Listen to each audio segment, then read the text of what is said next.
Hi, this is Alex from devstories.eu. OpenClaw Gateway, Episode 1 of 11. You are away from your desk, but you need a quick code review. You send a message from your phone, and seconds later, a detailed analysis arrives back, generated entirely by a private server running on your local machine. The personal AI gateway architecture is what makes this completely self-hosted setup possible. Most AI chatbots force your personal data through a third-party orchestration layer. If you want to connect a messaging app to a language model, you typically rely on a cloud service to glue the APIs together. This exposes your private queries and introduces latency. The OpenClaw gateway architecture removes the intermediary service by running everything inside a single self-hosted process. This process serves as a dedicated bridge. It sits directly between your everyday messaging surfaces and your chosen AI runtime. Let us trace the exact path of a message to see how the logic flows.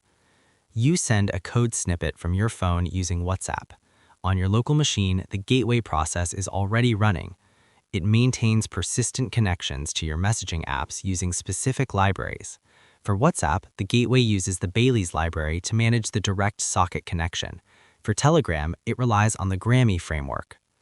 When your message hits your local server, it arrives wrapped in a protocol-specific data structure. A WhatsApp event has a totally different payload shape than a Telegram event.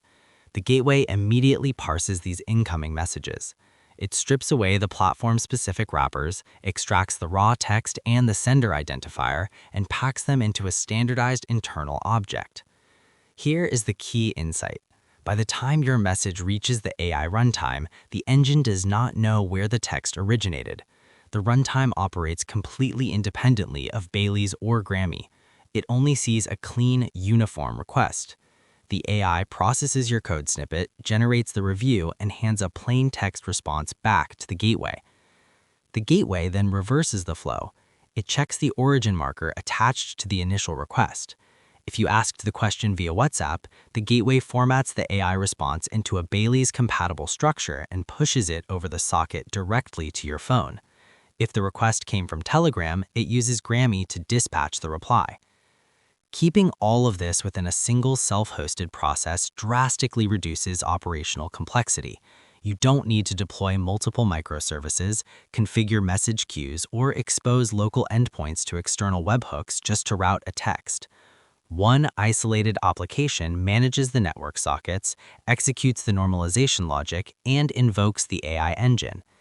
Because the gateway unifies multiple channels internally, your conversation context remains centralized.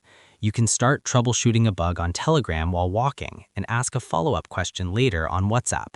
The gateway ensures the AI runtime retains the complete history, regardless of which mobile app you open.